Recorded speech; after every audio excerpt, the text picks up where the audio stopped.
hermano. Y otra para el hermano Dan. Allá van circulando.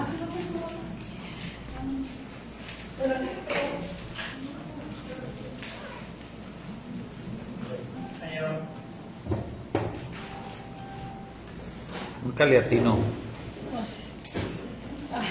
Cuando no me faltan, me sobran. ¿Y ahora qué faltaron? Ahora me sobraron. Es que no viene la hermana de son ellos dos, son dos más, ¿verdad? Y la hermana Felipa. Tres más, la hermana. Los Sí. tengo que repartir antes de que se vayan. ¿Todas las que Y la hermana Ángela también. Sí, medio. Shalom, hermana Ketita.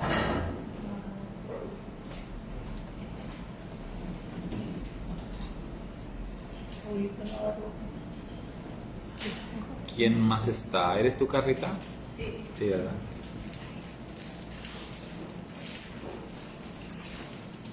Shalom, hermana Poli, bienvenida. ¿Ya todos tienen su hoja? Sí. Bueno, porque ahora sí sobraron. Bien, Perla, ¿nos puedes ayudar a poner las preguntas de una vez ahí en la transmisión para que nuestros hermanos también virtuales vean las preguntas? Es la clase de las cartas de Rab Shaul. Estamos con la primera a los Corintios y capítulo 15. Vimos la semana pasada una introducción al capítulo 15 porque dijimos el tema que se aborda aquí es un tema pues que es fundamental para nuestra fe, el tema sobre la resurrección. Tratamos de responder a aquella antigua pregunta planteada por Job: si el hombre muere, ¿vivirá otra vez? O dicho de otra manera, ¿hay vida después de la muerte? Y bueno, de acuerdo a las escrituras ya vimos que queda claramente establecido que sí, hay vida después de la muerte. Y la vida después de la muerte pues tiene que ver con el tema de la resurrección. Tiene que ver con la promesa de vida eterna. Hay que decir, no porque lo digamos nosotros, sino porque lo declara la Escritura, que el único que tiene vida en sí mismo y vida eterna es el Creador del universo. Nadie más. Nadie más. Solamente el Todopoderoso, Hashem, Él, declara la Escritura, solamente Él tiene vida en sí mismo. Y si nos planteamos el tema de Yeshua, Yeshua dijo: me ha sido dado el tener vida en mí mismo. Entonces Yeshua también tiene vida en sí mismo porque así le fue dado por el Eterno. Pero podemos concluir entonces que además de el Eterno y Yeshua, nadie más tiene vida en sí mismo. Recibimos la vida, el soplo, el aliento de vida lo recibimos del Eterno. Como está escrito, por Él existimos, por Él nos movemos, por Él respiramos, por su Espíritu. Pero al momento que lo retira, no hay más vida. Entonces esto es algo que nos tiene que quedar claro hasta que llegue el momento de la resurrección. Resurrección es vida después de la muerte. Entonces ese es el tema que desarrolla Rab Shaul en la primera de los Corintios capítulo 15. Y por eso la primera pregunta que vemos acá tiene que ver, y para alguna de las preguntas va a ser necesario que recuerden el tema que vimos como introducción a este capítulo. Entonces la pregunta número 1 dice: ¿qué papel juega la resurrección en el mensaje del Evangelio. Entonces recordemos, Evangelio, ¿qué es Evangelio? Literalmente buenas noticias. Es el significado. Evangelio es una palabra griega. Evangelio no viene del hebreo. De hecho, comentábamos cuando empezamos el estudio, primera clase sobre el Evangelio de Marcos, dijimos que de hecho no hay, esta palabra concretamente no la vamos a encontrar en el Tanaj como tal. O sea, el equivalente hebreo de la palabra griega evangelio sería besorá. Es la palabra que se usa, besorá. Pero esta palabra besorá, si la buscamos en el Tanaj, no la vamos a encontrar como tal. Entonces quiere decir que evangelio es un concepto totalmente griego. Es totalmente griego. Sin embargo, el término está, digamos, bien empleado cuando hablamos de buenas noticias. Y la escritura, pues obviamente está llena de buenas noticias. Entonces, ¿cuál es, qué texto se toma como, vamos a decir, el primer dato bíblico que tenemos de una buena noticia? Pues esto se da en el contexto de Bereshit, ¿verdad? En la creación, cuando después de la caída del hombre hay una buena noticia. Y la buena noticia es que va a haber redención, va a haber restauración. Luego de la caída del hombre, pues era normal pensar, todo está perdido, ¿no? Todo se perdió. Pero el Eterno revela una buena noticia. Y la buena noticia es que habrá redención. No es, o sea, hay que interpretar la Torah. Bereshit capítulo 3.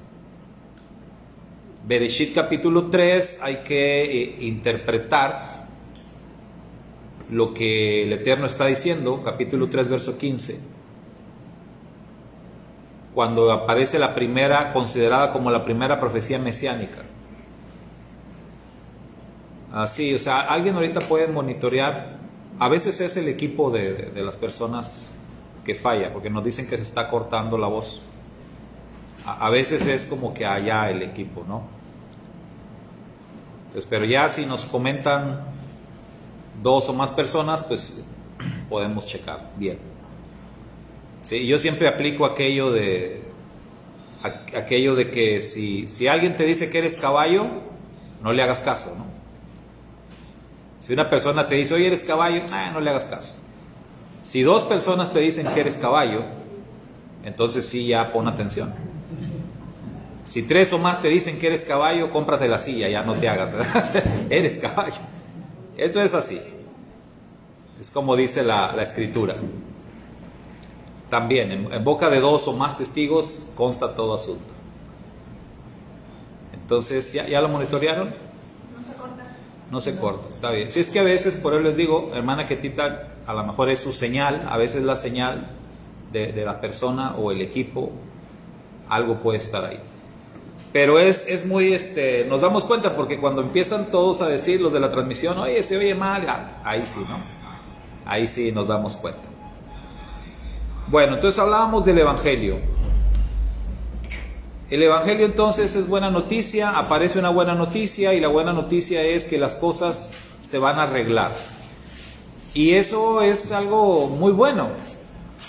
Cuando nosotros nos metemos en un problema, una situación, en una circunstancia donde nos sentimos como un callejón sin salida, ¿cuántos hemos estado ahí? Todos, ¿no? Todos en algún momento nos sentimos así, como acorralados, ¿y ahora qué voy a hacer? ¿Qué va a ser de mi vida? Más de una vez nos hemos sentido como, se acabó, mi vida ya no tiene sentido, etcétera, etcétera. Pero de pronto, cuando aparece esa luz en el camino, cuando aparece esa buena noticia, cuando aparece una solución, eso vendría a ser el Evangelio. La buena noticia, ¿verdad? Entonces, no todo está perdido. hay solución. Hay solución. Entonces ahí vemos desde Génesis que aparece esto que vamos a tomar como evangelio. Por eso el mensaje del evangelio no está limitado, como algunos grupos dicen, que el evangelio está limitado al Nuevo Testamento. Ese es un tremendo error. El evangelio no está limitado al Nuevo Testamento. De hecho, Yeshua predicaba el evangelio y no existía el Nuevo Testamento. Entonces, él predicaba el Tanaj. El Tanaj, ahí está el mensaje. Entonces hemos dicho que el evangelio es las escrituras. Desde Génesis hasta Apocalipsis es el evangelio. Todo el libro. No puedes excluir nada. Es un error quitarle algo. De hecho, está escrito desde la Torá. El Eterno dijo a través de Moisés: no le quitarás y no le añadirás. Entonces ahí vemos claramente que el judaísmo ha cometido tremendo error al añadirle muchísimas leyes a la Torá y poner esas leyes a la altura de la Torá. Porque una cosa es que tú estés interpretando, estés enseñando, pero otra que lo pongas como una ley. Como los judíos ponen la ley oral al mismo nivel de la Torá escrita, y eso es un error, porque eso ya es añadirle. Y en la misma Torá dice: no le quitarás y no le añadirás. ¿Sí? ¿Sí, Sergio? Como el cristianismo que le quitan, están al revés, ellos le quitan. Sí, unos le quitan, otros le ponen, ¿no? El cristianismo pues le quita la mayor parte. No, pues la mayor parte, porque si tú agarras una Biblia y divides Antiguo y Nuevo Testamento, el Nuevo Testamento, que es como así, ¿no? Tantito así. Y el Tanaj, el Antiguo, pues es tanto así. Eso. La mayor parte de la Biblia es el Antiguo Testamento. Se lo quitas, pues ¿qué te queda? Y yo siempre digo, ahora, si del Nuevo Testamento le quitas todos los textos que son citas completas del Antiguo o referencias, ¿qué te queda? Te quedarán unas 3 hojitas, si acaso. Entonces es un tremendo error. El Evangelio es todas las Escrituras. Entonces, ¿qué papel juega la resurrección en el mensaje del Evangelio? Es decir, en el mensaje de las Escrituras. ¿Qué dirían, hermanos? ¿Cuál sería su respuesta? Mensaje central. Muy bien. Juega un papel central, ¿verdad? Fundamental.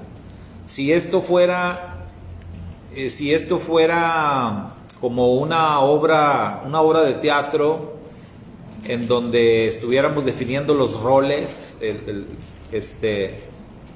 o pues sí, el rol que va a jugar la resurrección en esta obra, tendríamos que decir que lleva uno de los papeles principales. Tiene el estelar. O el estelar, sí. O sea, es protagonista, pues, ¿no? La resurrección juega un papel fundamental.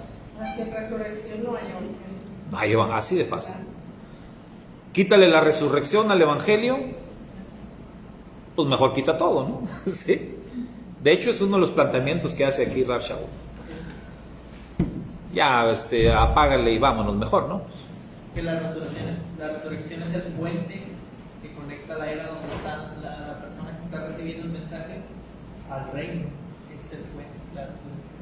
Sí, o sea, esto nos habla de trascendencia. Dijimos en la clase pasada, que nos estábamos introduciendo al tema, dijimos que el hombre no estaba destinado o no fue creado para vivir para siempre. Adán. O sea, el hombre iba a morir, hablando de muerte física. La única manera en que el hombre iba a evitar la muerte física era comiendo el árbol de la vida, el fruto del árbol de la vida, pero no comió. Entonces, el hombre, tal así como el Eterno lo tomó, lo formó y sopló en él aliento de vida, ahí está Adán. Ese Adán no es eterno. Ese Adán iba a morir en algún momento. Digo, como lo hizo, ¿no? Después de, ¿cuántos años vivió Adán? 970. No. 36. Decía un maestro, pues si no es gato es gata, ¿verdad? Ahorita van a recorrer todos los 900 y tantos. 35. 995, casi llega al milenio. No. ¿Qué hay que hacer si no sabemos? Ir a la Torá. 930 años y murió. Si no me equivoco, pero para estar seguros vamos a la Torá. Y chequen, ¿a los cuántos años murió Adán? El primer hombre. 930. Todavía me acuerdo.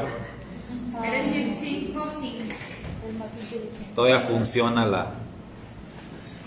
Dijo uno, todavía te sube agua al tinaco. Todavía. 930 años. Pues bastante, ¿no? Pero murió. Murió.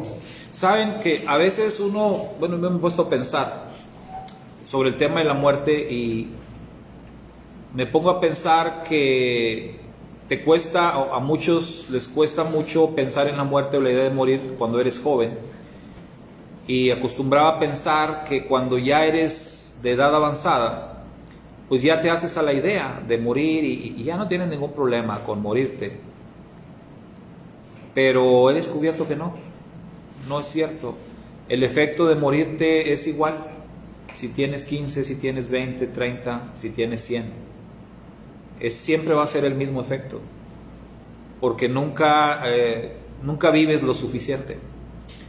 Y Adán, aunque vivió 930 años, le debió haber causado el mismo efecto, tener que enfrentar la muerte, porque a final de cuentas el deseo del hombre es vivir permanentemente, vivir para siempre.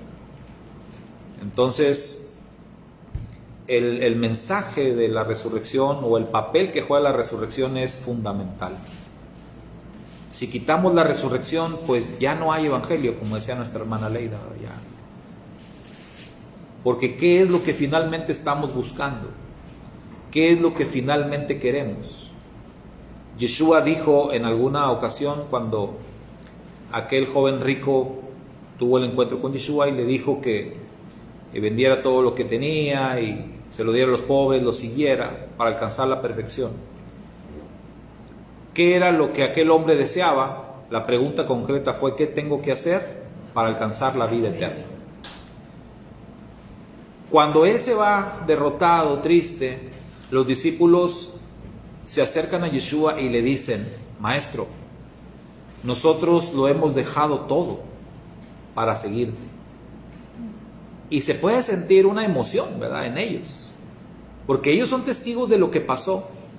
Y entonces ellos, emocionados, se acercan: Maestro, nosotros hemos dejado todo por seguir. O sea, lo que no quiso hacer el joven rico, nosotros sí lo hemos hecho.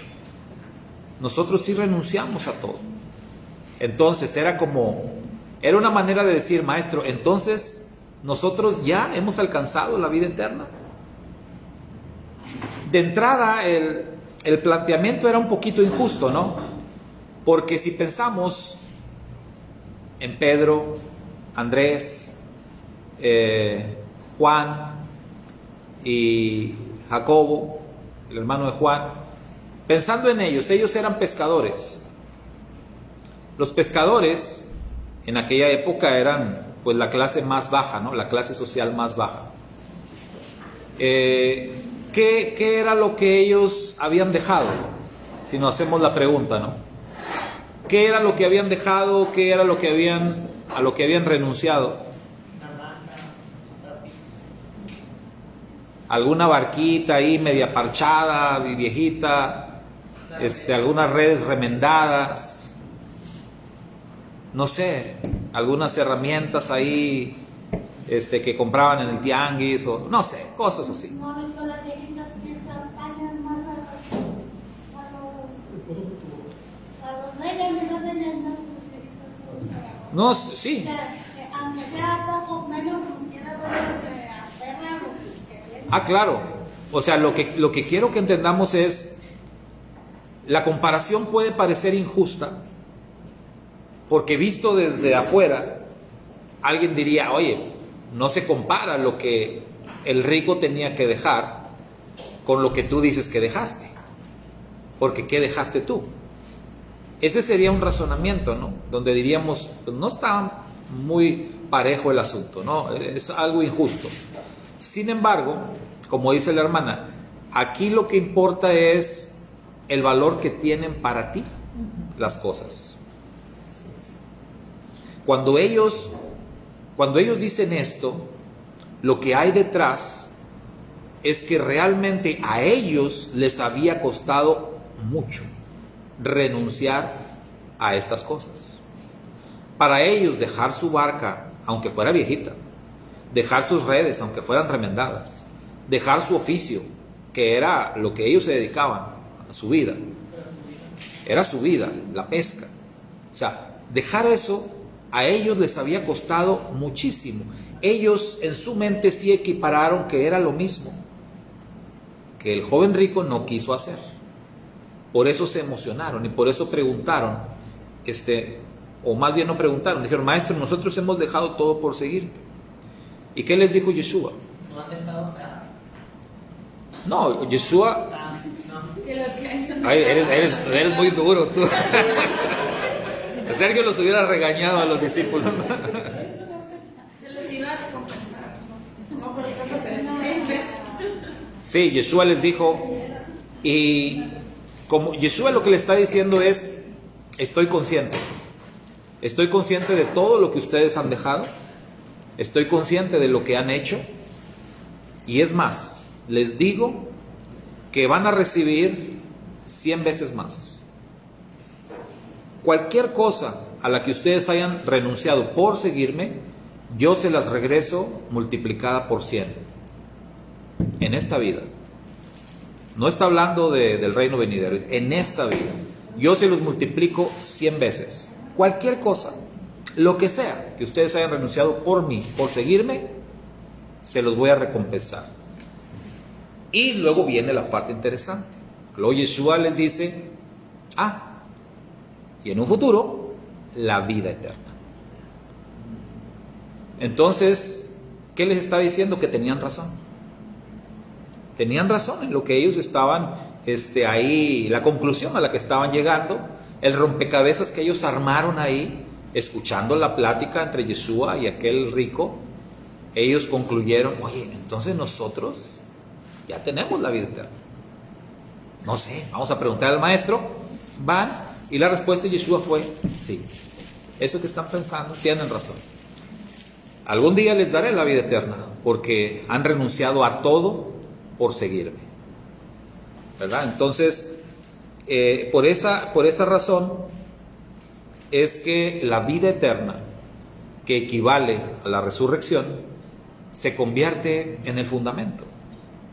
Esa es la razón que hay detrás de todos, ¿no? Que buscamos al Creador del universo. Tenemos ese deseo. Dijo Salomón que el Eterno puso eternidad en el corazón del hombre cuando lo creó. Esto es un deseo de vivir para siempre. Y desde Adán hasta nosotros siempre ha sido el deseo. Trascender, vivir para siempre. Entonces, ningún hombre se iba a conformar con vivir 1000 años. Al finalizar los 1000 años vas a querer más. Entonces, por eso se habla del mensaje del Evangelio como vida eterna. Otra vez equivalente a resurrección. Número 2, mencione al menos 2 escrituras. Fíjense, 2 nada más. Vimos un montón. Pero 2 escrituras del Tanakh que hagan referencia a la muerte del Mashiach.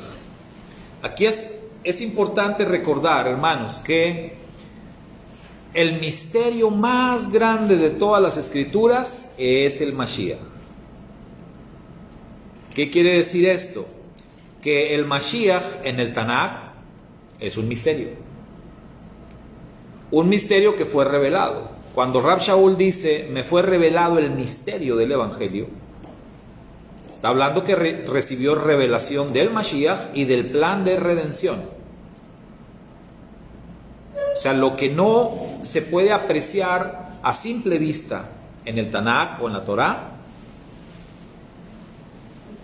es sobre el Mashiach y sobre la redención fue revelado a través de Yeshua, a través de los apóstoles, en lo que se conoce como Nuevo Testamento. Pero aquí estamos pidiendo dos escrituras del Tanakh que hagan referencia a la muerte del Mashiach. Si la persona del Mashiach es un misterio, en el Tanakh su muerte lo es mucho más. Porque en el judaísmo, si ustedes han leído sobre enseñanzas rabínicas judías, ellos no creen que el Mashiach debe morir. De hecho, para ellos esa es la prueba rotunda de que una persona que se proclamó Mashiach no era Mashiach si murió. Ah, se murió, entonces no era el Mashiach. Entonces Yeshua descalificado porque murió. No califica como el Mashiach. Por eso la muerte del Mashiach en el Tanakh está ahí, pero de manera misteriosa, escrita en forma de misterio. Entonces, díganme dos misterios. Yo una vez le mandé un versículo que leí en la Parashá en Deuteronomio que hablaba sobre cómo colgaban que se tenía que hacer, tenía que crucificar a... Hay un versículo que se conecta con eso, que dice que por nuestras culpas Él se hizo pecador. Y ese versículo de Isaías conecta con el del Deuteronomio, que los pecadores los tienen que crucificar o empalar. Y pues obviamente Yeshua murió de esa manera. Entonces desde el Deuteronomio, de cómo se tenía que cómo se le tenía que dar juicio a una persona pecadora, crucificándola hasta la muerte de Yeshua. Bueno, estos tres conectan. Sí. Bueno, aunque era más correcto como decías, ¿qué fue el término? Empalamiento o morir en la estaca, que era el término pues de hecho se cree judío. Que Yeshua murió en la estaca porque en aquellos tiempos aquella tierra no era muy fértil para ver muchos árboles. Entonces, La crucifixión fue un invento romano, ¿verdad? Los romanos inventaron esa forma de muerte y tenían un montón de diferentes tipos de crucifixiones. Entonces, sí existe controversia sobre eso, pero finalmente no es trascendental. O sea, si murió así o si murió así, eso no cambia nada. El hecho es que murió. Es lo importante. Sí. Pero, ¿cómo es que el Mashiach debía de morir? O sea, ese es el punto acá, que en el Tanaj, si lo menciona o lo infiere o lo dice a manera de misterio, es algo que el judaísmo niega. Entonces, por eso aquí, bueno, por lo menos dos escrituras. Pues Bereshit 3:15, entonces está manera de misterio. Ahí está a manera de misterio, se habla del Mashiach, aunque ahí no se entiende tanto como que vaya a morir, porque ahí dice que la serpiente va a morder el talón, ¿verdad? Lo va a herir, como, ¿sí? Le va a causar una herida, que finalmente sí, o sea, es interpretado como la muerte del Mashiach, o sea, es conectado Génesis 3:15 con la muerte del Mashiach. Entonces, no, sí califica, sí es una escritura de misterio, necesita interpretación, pero sí está hablando de la muerte del Mashiach. Esta te herirá en la cabeza y tú morderás su talón. O sea, la serpiente va a morder el talón, Mashiach le aplasta la cabeza a la serpiente. La serpiente que el mismo Yeshua así como cada serpiente. Ese es otro, ¿verdad? La serpiente de cobre levantada en alto. Yo creo que si Yeshua no lo hubiera mencionado, sí hubiera sido difícil acercar que se refería. Conectarlo con él. Conectarlo, yo creo que sí hubiera sido difícil. Por eso lo dijo, ¿no? Por eso lo dijo. Si no, no lo íbamos a entender nunca, ¿no? ¿Sí, hermano? Sí, Isaías 53, ahí lo tenemos. Sí, claro. Un clásico, ¿verdad? Sí, es el más clásico de todos los quizás uno de los más claros, y que sin embargo el judaísmo no lo ve así. ¿Por qué? Porque los judíos cómo interpretan eso? Dicen que Isaías está hablando de Israel, de Israel. Pero una de las reglas en las escrituras es no sacar de contexto, ¿verdad? Un texto. ¿Por qué? Dicen los maestros, porque se convierte en un pretexto. Todo texto sacado de su contexto es un pretexto. Se convierte en congregación nueva. Sí, también eso, ¿no? O en denominación. Entonces, Isaías 53, si lo metemos dentro de su contexto, ¿de qué viene hablando? Del siervo de Hashem, del siervo sufriente. ¿De qué viene hablando? Viene hablando de lo que el profeta Isaías llama Yud-Hei Bab-Hei Sebaot. Isaías está hablando de dos Yahweh, por así decirlo. Así ha dicho Yahweh, el Rey de Israel y su Redentor, Yahweh de los ejércitos. En ese contexto que está tratando ese tema Isaías, viene Isaías 53. No está hablando del pueblo de Israel ahí. Entonces es una interpretación errónea que realmente suena más a un pretexto, ¿verdad? Cuando confrontas a judaísmo y le preguntas, bueno, entonces ¿de quién está hablando aquí? Y ellos dicen de Israel, es un pretexto. Y es un pretexto porque siendo tan sabios, la verdad, nuestros respetos, los rabinos han tenido tremenda sabiduría. Y por eso mismo es que suena a un pretexto, a simplemente no me quiero meter en ese terreno o no quiero hablar de eso. Pero está más que claro, ¿sí? Entonces, bueno, ya pusimos 3 escrituras. Salmo 22 es otro. Tehilim 22. También muy claro. Salmo mesiánico, ¿sí? Considerado así. El Salmo 22. Ahí está hablando claramente de la muerte del Mashiach y dice, y no permitirás que tu santo vea corrupción. O sea, no va a permanecer en el sepulcro, hablando de que murió. Pero de hecho ya se está metiendo al terreno de la resurrección también. Porque habla de que no se va a quedar ahí. Muy bien, número 3. ¿En qué parte de las Escrituras dice que el Mashiach resucitaría al tercer día? Esta sí es esta es de universidad, ¿verdad? ¿En las escrituras, es decir, también los evangelios? No, seguimos en el Tanakh. Oseas, ¿no? Sí, al tercer día nos darás vida. No, pues aquí puro rabino y ¿cómo se dice? Rabanit. Rabanit. Cuando es mujer es una rabanit. O sea, 6:2. O sea, 6:2. Bueno, ahí está. Hay algunos textos que se conectan o se tienen que interpretar. La interpretación puede resultar difícil. Hay algunos salmos donde quizás puedas pensar, está media forzosa la interpretación. Como el Salmo 22 o creo el 16 también. Pero lo que Oseas dice, pues ahí sí está más claro. Oseas está hablando de 3 días. Al tercer día, dice el profeta.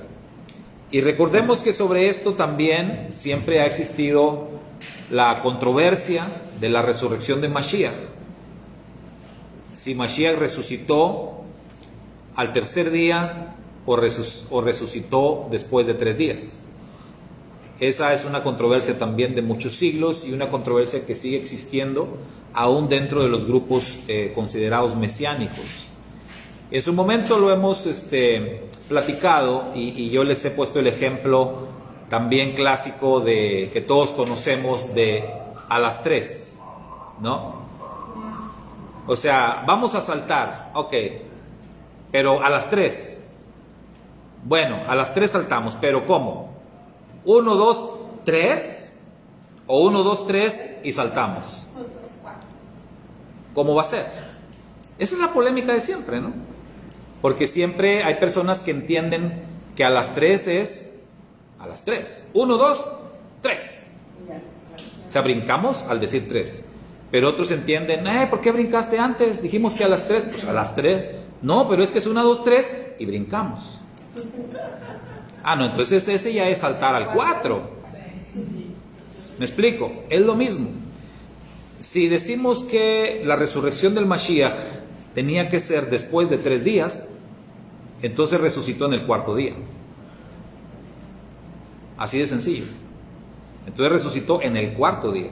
Si resucitó después de 72 horas, porque algunos toman el texto de Jonás, la señal de Jonás, ya lo hemos hablado y hemos dicho en sí cuál es la señal de Jonás, y no es, Jonás no es una señal de tiempo, pero está mal interpretado. Pero muchos toman ese texto y dicen, la señal de Jonás, 3 días y 3 noches. Así como Jonás permaneció 3 días y 3 noches, pero ese es un solo texto que lo dice. Otro evangelio que cita las mismas palabras del maestro no dice 3 días y 3 noches. Entonces, para llegar a una conclusión sobre un tema, hay que ver lo que dice toda la escritura sobre eso. Y el Mashiach, usualmente cuando él habló de la necesidad de él padecer, sufrir, morir y resucitar, siempre el Mashiach dijo al 3er día. Al 3er día, al 3er día, al 3er día. Que es el equivalente al 1, 2 y brincamos, ¿sí? El 3er día. Y esto es en razón de que Oseas está hablando de la resurrección del pueblo de Israel. Nos darás vida al 3er día. Pero la resurrección del pueblo está conectada con la resurrección del Mashiach. Esto quiere decir que el Mashiach regresará al 3er día. Así como resucitó al 3er día, él regresará al 3er día, después de haberse ido. Si esto fuera 1, 2, 3 y después de 3, entonces, ¿cuánto faltaría para que el Mashiach regrese? Se tendrían que cumplir 3 milenios. 3 milenios, el equivalente a 3 días escriturales o 3 días en los tiempos del Eterno. Y yo no sé ustedes, pero yo no creo que demos para cumplir 3 milenios así como va la cosa. No creo, de ninguna manera. Yo creo que esto ya estamos más que listos. En cambio, cuando hablamos de al 3er día, es decir, que una vez que se cumplan 2 días, comenzando el 3er día, en cualquier momento ya es inminente. Esto es el 3er día. ¿Cuándo se cumplieron los 2 milenios? A partir de la muerte del Mashiach. Mucha gente equivocadamente pensó que en el año 2000 se iba a acabar el mundo. ¿Se acuerdan? Los que nos tocó vivir esa fiebre y esa locura cuando estábamos en 1998 y se iba acercando el año 2000 y todo el mundo andaba, pero sí. Y hubo hasta disturbios y bueno, tantas cosas. Porque se iba a acabar el mundo. Una por el falso profeta Nostradamus y otra por no sé quién, pero también incluso por el mensaje de la Biblia. Porque tomaban esta profecía de los 2000 años.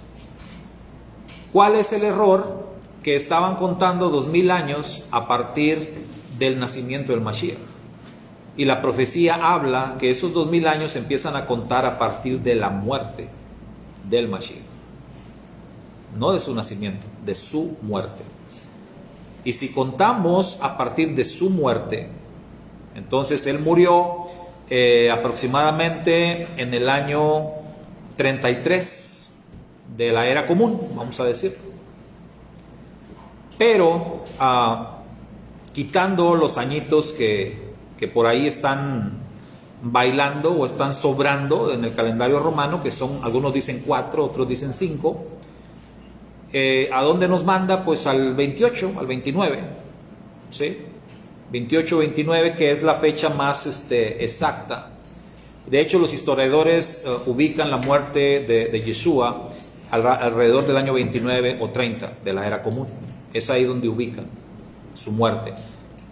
Entonces, visto así, a partir de ahí es donde empiezan a contar los 2000 años. Y ya me lo sé. Sería para el 2030. O sea, yo por eso he dicho, del 2030 ya no pasa esto, ¿no? Ya. Entonces, cumpliéndose los 2000 años, empieza el tercer día, y según la profecía dice, al tercer día nos darás vida. ¿Cómo debe ser entendido? ¿Comenzando inmediatamente el tercer día? No sé. Yo creo que sí. O en el transcurso del tercer día, no sé. Pero ahí dice, al tercer día nos darás vida. O después de 2 días nos darás vida. Entonces, ese es el texto clásico que nos habla de la resurrección al tercer día. Y está en Oseas, ¿qué dijimos? 6.2. Muy bien. Ahí está, ¿verdad? Para que lo tengamos bien presente. Muy bien, según su conocimiento de las Escrituras, aquí vamos a ver qué tanto saben, haga un recuento de las personas a las que apareció el Mashiach resucitado. Aquí sí ya nos vamos al Nuevo Testamento. Según el conocimiento que ustedes tienen del Nuevo Testamento y de cómo pasaron los hechos, cómo pasaron las cosas, hagamos un recuento, y si se puede en orden, de las personas que vieron al Mashiach resucitado. Vamos a ver, ¿quién fue primero? María Magdalena. A Miriam también la otra. Miriam de Magdala, dice, ¿no? Ella fue la primerita. Otra Miriam. Y luego, Rab Shaul da un orden ahí, ¿no? En este capítulo, Rab Shaul dice que apareció a quién y luego a quién. Pero si nosotros vamos según nuestro conocimiento, según vemos ahí en los evangelios, entonces tenemos a María Magdalena. Ella va y da la voz de alarma. Y entonces vienen Kefa y Yohanan. Vienen ellos juntos, pero Yohanan estaba más joven, estaba jovencito, corría bien rápido, y él llegó primero al sepulcro, pero no entró. Si yo no sé para qué corrió tan rápido si no iba a entrar. Se quedó ahí. Dicen algunos que porque era levita, no podía tener contacto con los muertos, se queda ahí hasta que llega Kefa, y Kefa sí entró. Pero lo que encontró fue el sepulcro vacío, no lo vio. Ahí ellos pues se alarman. ¿Qué pasó? María Magdalena les está diciendo, resucitó el maestro. No le creen. Ellos, fíjense, si los mismos discípulos pensaban que alguien se había robado el cuerpo, los judíos hasta el día de hoy siguen diciendo eso. Es que se robaron el cuerpo. Hicieron creer que había resucitado, pero se robaron el cuerpo. Porque fue algo que de primera instancia hasta los discípulos pensaron. No habían entendido el mensaje. Y aunque María les estaba diciendo, pues no le creían, simple y sencillamente no le creían. Sin embargo, luego, el maestro hace otra aparición. Se menciona una aparición a ciertos discípulos que van en el camino a Emaús, ¿verdad? Así se conoce el texto. Por el camino a Emaús. Y el punto acá es que ni Miriam lo reconoció, ni los discípulos en el camino de Emaús lo reconocieron. Dice el texto sagrado que fue hasta que el Mashiach partió el pan con estos que van en el camino de Emaús. En el momento que parte el pan fue como, reaccionan, es el maestro, se fue. Los dejó así nada más, ¿no? Era el maestro, ya ves que te dije, y empezaron ahí.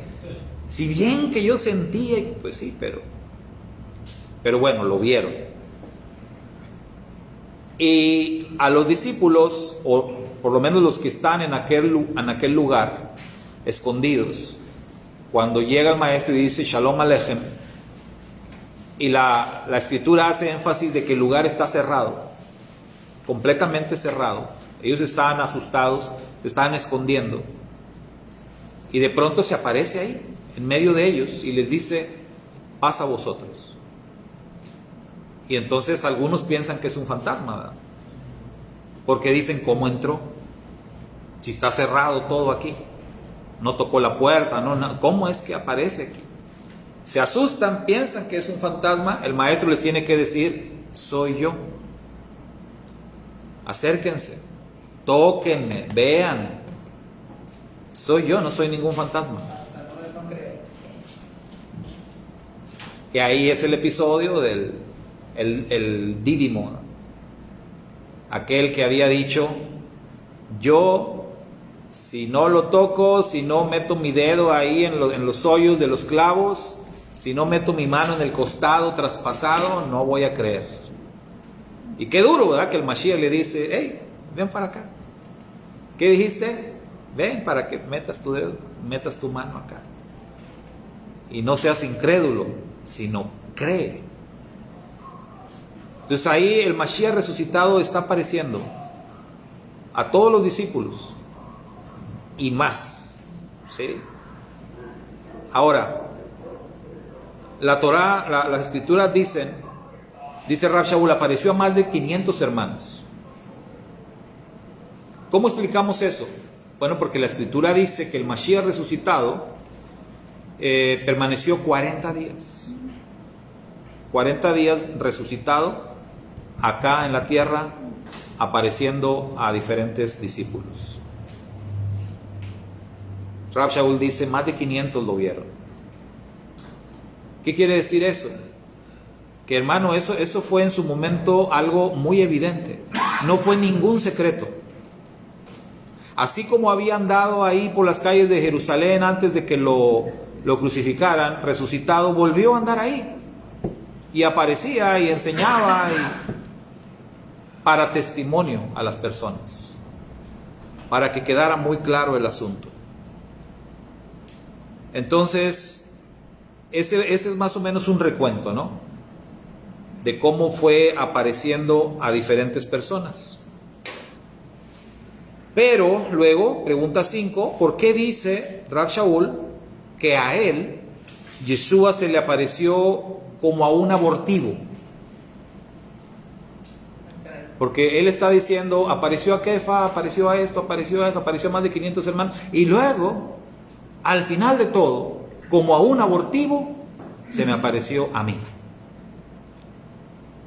¿Qué quiere decir eso? Porque acá en realidad no lo vio así como lo vieron los primeros, en figura. Acá lo cogió ciego y se cegó, lo crucificó. O sea, sabe que fue él, su presidente. Muy bien. Es una buena apreciación. ¿Sí, hermano Carlos? Sí, también se puede decir que se le refiere como alguien que no merecía verlo, alguien que no tenía la capacidad de verlo, alguien que no estaba preparado para verlo, porque alguien ignorante realmente. Sí. La magnificencia del Señor. Y lo reafirma, ¿no? En el texto cuando dice, Hablando de eso, como diciendo, yo no era digno, ¿verdad? Perseguí a los creyentes, entonces... Pero hay una anécdota de esto cuando dice que decía que ¿cómo se puede decir? Que contratando a los contrarios contratando al enemigo para que sea el líder de la lucha. ajá, Y eso fue Pablo, realmente alguien que estaba en contra del camino. así es.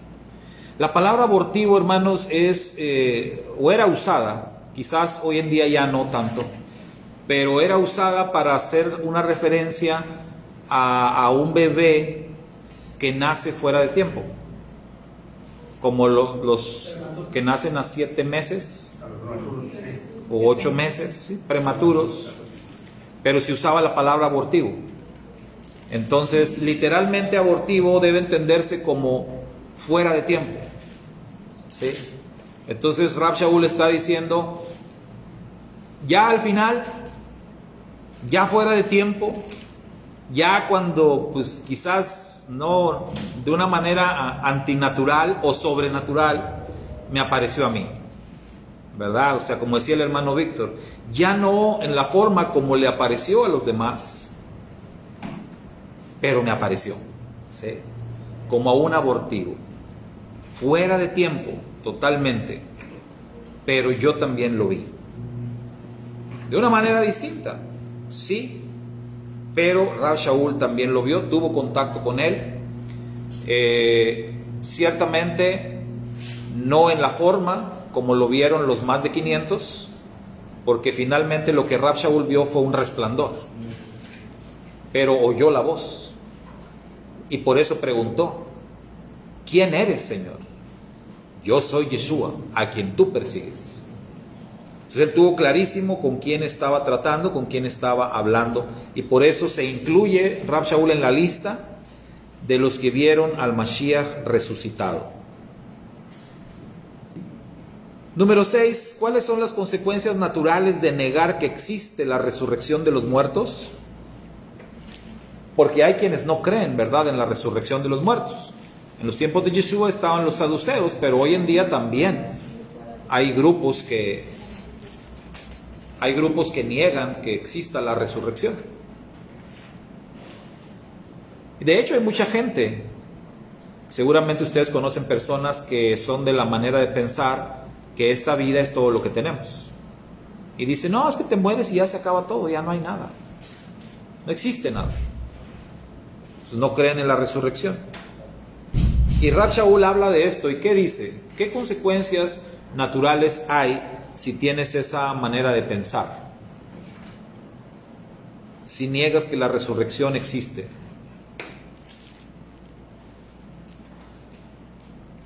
Dice Rab Shaul: si la resurrección de los muertos no existe, entonces el Mashiach tampoco resucitó. Y si el Mashiach no resucitó, entonces vana es nuestra fe. Entonces de nada sirve lo que estamos haciendo o creyendo. Y si vana es nuestra fe, entonces, ¿qué vamos a hacer? Y es cuando termina por ahí diciendo, ¿no? Comamos y bebamos, al fin que moriremos. Si tú tienes una mentalidad no trascendental, o sea, si tú crees que esta vida es todo lo que hay, cuando una persona realmente cree eso, ¿qué termina haciendo? Una locura. Pues sí. Sí, o sea, va a hacer de su vida un desastre. Y al fin que no hay consecuencias. Y el pecado tampoco es real, tampoco es cierto nada de eso. O sea, fíjense, todo es un efecto dominó. Si la resurrección no existe, esto es un efecto dominó en donde toda la fe se nos cae y se vuelve un desastre. ¿Sí, hermano? Sí, hay mucha gente que dice por ahí, dice que realmente la gente busca riqueza y honra, y la mayoría de la gente que tiene riqueza y honra dice que es todo lo que hay, ¿verdad? Y a mí me han preguntado, oye, ya no te veo que tengas una casa grande, carros de lujo extras. Y digo, no, es que se me hace que tú no tienes ambiciones. Digo, no, sí tengo.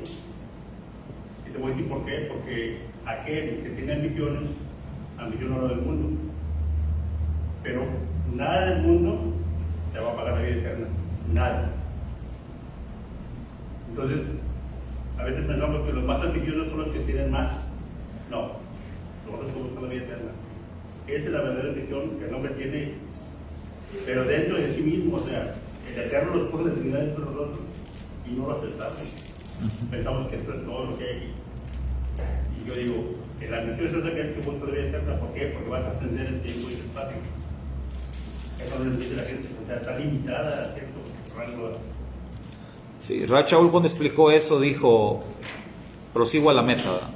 Y cuando dice que si nomás esperamos a lo que se empieza en la tierra, pues somos miserables.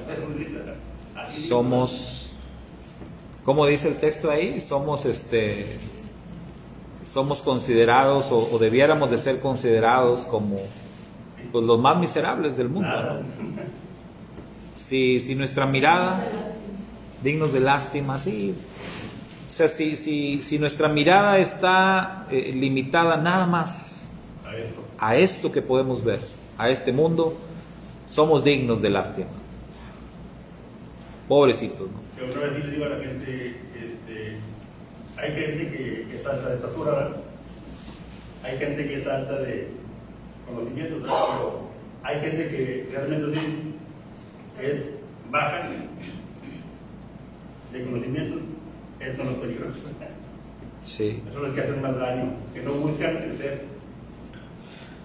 Sí, porque normalmente las personas con esa mentalidad buscan también frenar al de al lado, ¿no? Afectar a los demás. Muy bien, entonces tenemos consecuencias terribles para todo aquel que niegue la resurrección. O sea, es un efecto dominó que acabaría pues totalmente con la fe. Totalmente. Muy bien, número 7. ¿Cuál es el orden establecido en el tema de las resurrecciones? Hay un orden, como se debe de llevar a cabo las resurrecciones. Y aquí ya lo planteamos en plural, porque obviamente es la resurrección del Mashiach y luego hay otras resurrecciones. ¿Cómo es el orden establecido? Primero Mashiach, ¿sí? Primero Mashiach, esa es la primera resurrección. Todo en su debido orden. Entonces, primero Mashiach. Esto quiere decir que los casos de resurrección mencionados en las Escrituras, tanto en el Tanakh como en el Brit Hadashah, no entran en esta categoría. O sea, es diferente. De hecho, algunos dicen que sería más correcto decir reanimación. Sí, como reanimación, aunque en el caso de Lázaro pues eran 4 días. Y dijeron ya hasta olía mal el cuerpo.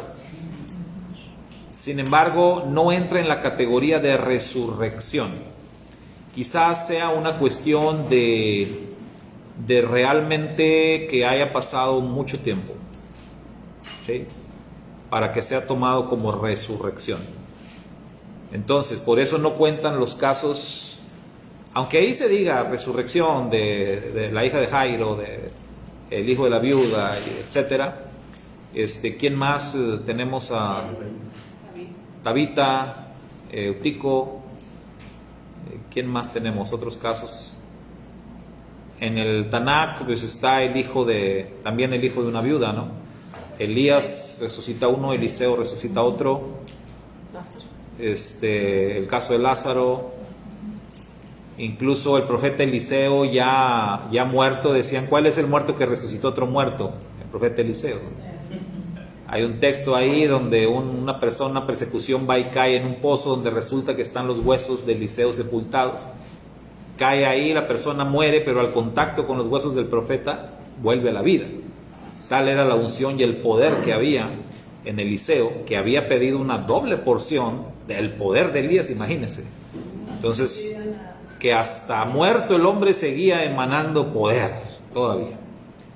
Entonces hay varios casos de resurrecciones, pero acá se está hablando de la resurrección que es para redención, no para volver a vivir en esta tierra, sino resurrección para redención, para trascender. En ese orden, Mashiach es primero.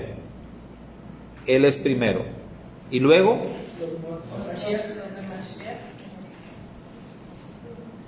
pero fíjense que hay un caso de resurrección que no nos podemos brincar. Que no nos podemos brincar. ¿Cuál dice? El que está documentado en Mateo. Está documentado en Mateo y dice que cuando el Mashiach murió, hubo muertos que resucitaron, que salieron de sus tumbas. Y hasta anduvieron ahí por la ciudad y saludando a la familia y todo. Ay, ¿qué pasó? No, estaba muerto, pero pues mira, aquí ando otra vez. Estuvieron ahí como esperando hasta que el Mashiach resucitara. Y cuando el Mashiach resucitó, esos muertos, esos resucitados en esos días, se dice que son los que menciona Rab Shaul aquí como las primicias. las primicias. Entonces uno entiende como que, no, el Mashiach es las primicias. Pero no, porque primicias es una palabra plural, no es singular. Quiere decir entonces que el Mashiach no habría de ascender solo, sino que llevaría al Eterno, a presentarle al Eterno las primicias de la resurrección. Y entonces esas primicias serían esos que son mencionados, ese caso que está documentado en Mateo, de personas que se levantaron de la tumba cuando Mashiach murió. Y que Mashiach los lleva con él como primicias. Y suena lógico, porque finalmente las primicias es una Bikurim, es una festividad que está relacionada con la resurrección del Mashiach. Y usted sabe que Bikurim es un tiempo, no solamente es Bikurim al tercer día de Pesach, sino Bikurim se extiende hasta Shavuot. Shavuot de hecho es llamado Bikurim, es con el mismo nombre, porque Shavuot es el tiempo de la cosecha. Pero todo eso, desde Bikurim hasta Shavuot, tenemos un tiempo relacionado con cosecha, con primicias, con resurrección de muertos. Pero entonces resucitarían con cuerpo físico. Es, Van a subir, o sea. bueno, aquí el capítulo sigue hablando de eso, ¿no? Sigue hablando de eso y probablemente eso responda a esa pregunta de si aquellas personas resucitados, ¿cómo resucitaron? Pero por lo que vemos acá, si eran primicias y si iban a trascender con Mashiach, está escrito: la carne y la sangre no pueden heredar el reino. Entonces tienen que haber resucitado como lo describe Rab Shaul en este capítulo 15. Pero ese sería el orden. Entonces Mashiach primero, los que son considerados primicias, y luego tenemos los muertos en Mashiach, que son mencionados como la primera resurrección, y podríamos añadir primera resurrección masiva. Luego de 1000 años hay una segunda resurrección, como dice el profeta Daniel también. Unos resucitan para vida y otros para confusión perpetua. Entonces tenemos ahí 3 resurrecciones, pero en la de Mashiach van incluidos un pequeño grupo de personas considerados primicias. Y después de 2000 años, la primera resurrección masiva, y después de 1000 años, lo que es la segunda resurrección masiva o tercera resurrección en el orden del que estamos hablando. ¿Se entiende? Más o menos. O sea, Mashiach, luego las primicias, que fue cuando murió. Sí. Y luego, cuando venga Mashiach, los que van a ser levantados. ¿Sí? O sea, básicamente son 3 resurrecciones. La resurrección de Mashiach, que incluye las primicias, ¿sí? Los que menciona Mateo. Esa es la primera resurrección.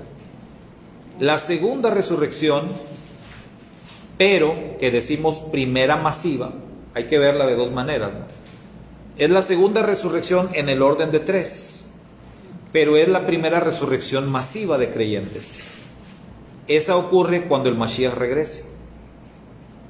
Ahí, como dice Rab Shaul, al momento del regreso, cuando se toque el gran shofar, los muertos en Mashiach resucitarán primero. Luego nosotros, los que hayamos quedado, seremos transformados, etc. Entonces, esa es, en el orden profético, la primera resurrección masiva. Bienaventurado el que tiene parte en la primera resurrección, ¿sí? Dice Apocalipsis. Pero en el orden que estamos nosotros haciendo aquí, que hablamos de 3, esa es la segunda. Y la tercera sería la resurrección, que es para juicio y condenación. Esa ocurre hasta después del milenio, después del reino mesiánico. Ahora sí, son 3 resurrecciones. Y ahora sí, las características de un cuerpo resucitado, según dice Rab Shaul. Porque él habla ahí de un cuerpo. Ahorita preguntaba la hermana, bueno, ¿y cómo resucitaron en cuerpo? Es que se tiene que resucitar en cuerpo. Porque fuimos creados con un cuerpo. Todos los seres humanos fuimos creados así, con un cuerpo. Nosotros no somos seres como los ángeles. Dice, seremos semejantes a los ángeles, pero no como los ángeles. Porque los ángeles son espíritus. Nosotros desde el principio se nos creó con un cuerpo, formados del polvo de la tierra. Y así, en la resurrección, así va a ser. La tierra regresará a los cuerpos que hay en ella. El mar regresará a los cuerpos que hay en él, etc. Entonces tenemos que resucitar todos en cuerpo. La diferencia es, cuando dice ahí el cuerpo, o dice la sangre y la carne no pueden heredar el reino de Dios, está hablando de la situación del pecado que vive en nuestro cuerpo mortal, dice Rab Shaul. Bueno, si el problema es el pecado, lo que hay que hacer es quitar el pecado. Y el pecado afecta el cuerpo. El pecado nos hace ver diferentes. Al quitar el pecado de nosotros, cambiamos. Aún la apariencia es distinta. Mashiach se vio diferente. Aunque él no pecó, pero por nosotros fue hecho pecado. Entonces, ¿qué son las características de un cuerpo resucitado? Hay un cuerpo, pero es un cuerpo distinto. ¿Sí, hermano? Y el primero va a ser incorruptible. En primer lugar, incorruptible. O sea, en ese cuerpo ya no hay. Seríamos como Adán, ¿verdad? Que no era ser tierra de polvo, ¿verdad? Pero es ser de luz, o sea, ser divino, eterno. Ya cuando pecó, se le quitó lo divino. Regresa la gloria quitada. Aquello que hemos dicho que desapareció, que se alejó de Adán, ¿verdad? Cuando él pecó, regresa. Se recupera. O sea, la promesa hecha a Adán, las cosas se van a arreglar, se arreglan en la resurrección. Cuando el Mashiach regrese, todos los creyentes, todos los resucitados, volvemos a ser como el primer Adán, revestidos de la gloria de Hashem. Y por eso Pablo dice, en Adán fueron muertos, pero en Cristo serán vivificados. Todos en Adán mueren. Y eran seres de luz que se hicieron opacos, como decir. Pero ya con Yeshua van a ser de luz. Otra vez, ¿sí? Entonces, hay un cuerpo ciertamente, pero lo que ya no hay es pecado. Lo que ya no hay es inclinación al mal. Ya no hay esa corrupción que antes había. Y en ese sentido, dice Rab Shaul, habla de ese misterio, ¿no? De que los que estemos vivos cuando el Mashiach regrese y que no pasemos por el proceso de morir, sí tenemos que pasar por el proceso de transformación. Por eso dice, no precederemos a los que durmieron, sino los que están dormidos, es decir, los muertos, resucitarán primero. Luego nosotros, los que estemos vivos, seremos transformados. Y luego todos juntos iremos a encontrar al Mashiach en el aire, en cuerpos transformados. Y por eso él habla en este capítulo de cuerpo espiritual y dice, porque hay cuerpo animal y hay cuerpo espiritual. Eso suena a una contradicción. ¿Cuerpo espiritual? ¿Cómo? O eres espíritu o eres cuerpo. Pero por eso dice él, he aquí que les digo un misterio. Es un tema misterioso. No todos moriremos, pero todos seremos transformados. En un abrir y cerrar de ojos, cuando se toque la gran trompeta. Entonces esta transformación nos va a convertir a nosotros en seres con un cuerpo espiritual. Es algo totalmente nuevo. Es algo que ahorita no conocemos y no entendemos. Pero él dice, existe un cuerpo espiritual. Y claro, no entendemos cómo es un cuerpo espiritual ahorita, pero lo entenderemos cuando venga el Mashiach. Y recibamos ese cuerpo espiritual. Pero algo de lo que podemos aprender es del Mashiach mismo. El Mashiach en un cuerpo espiritual estuvo 40 días acá. Y si otras veces hemos examinado las características, cuerpo espiritual, para empezar, el Mashiach comía ¿El Mashiach resucitado? Sí. Comían. Ahí estuvo, partió el pan con los de Maús, acá en la playa preparó unos pescaditos ahí, asaditos y comían. Entonces, cuerpo espiritual, buena noticia, vamos a seguir comiendo. Cuerpo espiritual. No se pongan ahí una.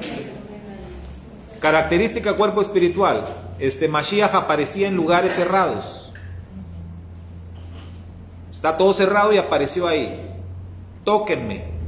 Entonces, un cuerpo espiritual tiene el poder o la capacidad de trasladarse, no sé cómo. Cruzar paredes, atravesar paredes o simplemente a voluntad aparecer en otro lugar. No sé cómo funcione, pero por lo que vemos ahí, son capacidades extraordinarias de un cuerpo espiritual, que era el cuerpo del Mashiach. Que se elevó en el aire cuando se fue, también, esa es otra característica. Y bueno, así podemos ir enumerando, pero los datos que tenemos solamente pueden ser basados en el cuerpo del Mashiach resucitado. Y eso sería el cuerpo espiritual. Ahora, para que ese proceso se cumpla, dice Rav Shaul, el cuerpo debe ser depositado en la tierra. Por eso es que dentro de nuestra fe defendemos la postura de ser sepultados, no de la cremación, sino de ser sepultados, porque el cuerpo debe ser depositado como una semilla, ¿sí? Como una semilla en la tierra, igual que depositas una semilla para que florezca y crezca, y es lo que explica este capítulo 15. Así el cuerpo animal, porque así dice, el cuerpo animal es sembrado y luego se levanta un cuerpo espiritual, ¿sí? Entonces es cierto, aquellos que no estuvo en tus manos, quienes murieron quemados por un accidente, o aquellos que fueron quemados por los perseguidores, o sea, es distinto. Pero acá hablamos de un proceso natural en donde un creyente o todo creyente en el Dios de Israel debe de seguir ese proceso de que al morir su cuerpo sea sembrado en la tierra, o sea, como debe de ser, y no dejarnos llevar por la corriente de este mundo, ¿sí? Porque esa también es otra mentalidad muy de estos días, de que pues que te quemen porque sale más barato y que no sé qué, y que no sé cuánto, y ya no hay lugar en el panteón, pues yo no sé, pero a mí la escritura me dice que mi cuerpo debe ser sembrado. Pues no le hace donde va.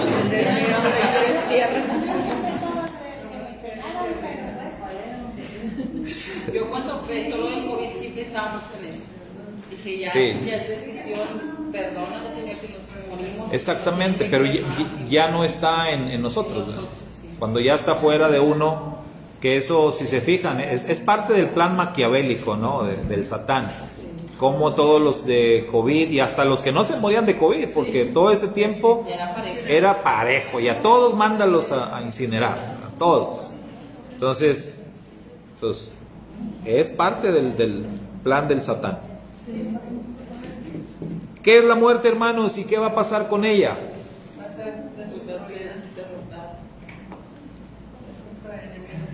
Va a ser derrotado. Paga del pecado es muerte. Sí, hermano, ¿qué es la muerte?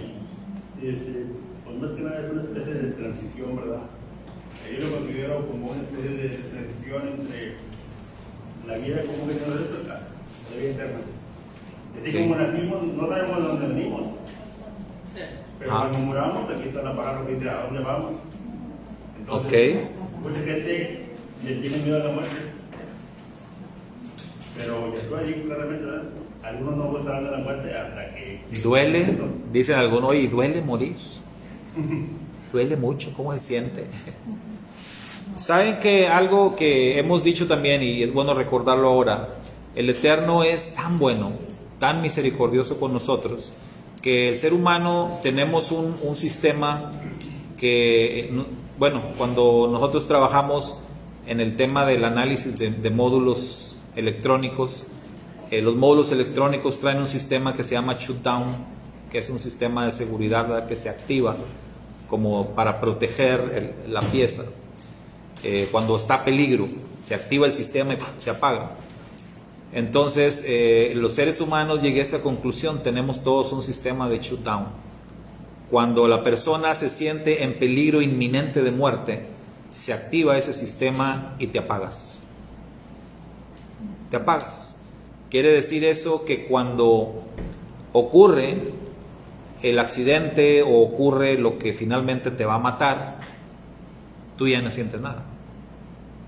O sea, así de bueno es el Eterno. Ya no sientes nada, ya ni cuenta te diste. Acabamos de comprobar esto, ¿verdad? Porque estuvimos visitando al señor Francisco, que estuvimos orando por él, al accidente que tuvo tan fuerte. Y una de las cosas que él nos habló, nos dio un tremendo testimonio, ¿no? De todo lo que vivió, todo muy positivo. Y yo me quedé con esa parte en donde finalmente él, de lo que menos habló fue del accidente. No habló eso para nada. Lo único que nos dijo fue, pues mi esposa me ha preguntado, dice, pero la verdad yo no me acuerdo. Ahí me dicen que me atropellaron, ahí me dicen que pasó esto, yo no me acuerdo, nada de eso lo tengo en mi memoria. Entonces yo dije, wow. O sea, compruebo eso, ¿no? Baruch Hashem, bendito el Eterno, que esas cosas ni siquiera. Él habla de todo lo demás, ¿no? Pero de eso, pues, que yo no lo tengo registrado. Porque te apagas, hermano. Se activa ese sistema que el Eterno pone en nosotros. Muchos dicen, oh, qué feo, morirte ahogado ahí, sufriendo. No, te apagas. Ya, no sabes. El peligro inminente de muerte activa ese sistema. Y ya no sabes, ya es una protección para ti, para que no sufras. Porque así de bueno es Hashem, con todos nosotros, con sus criaturas. Esto no nada más los creyentes, no todos. Así de bueno es el Eterno. Entonces,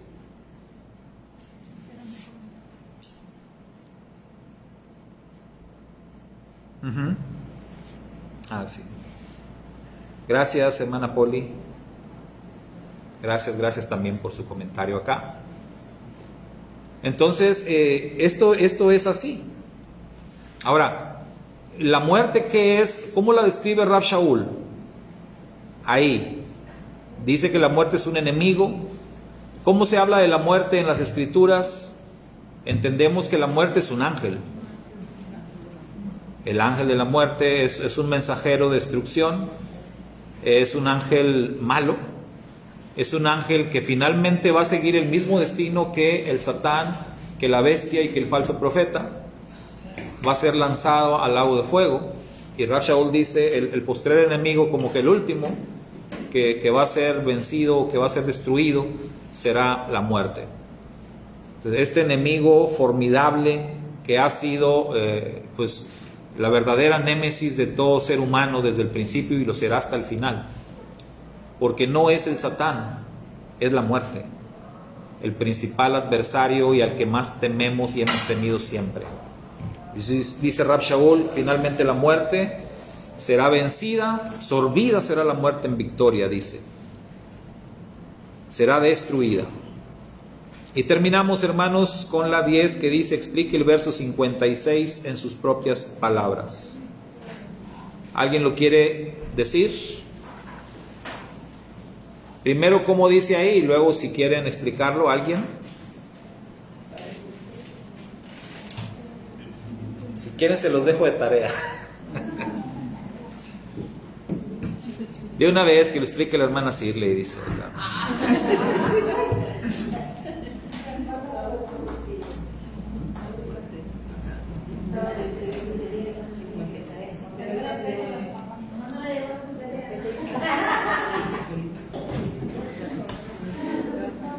$15.56.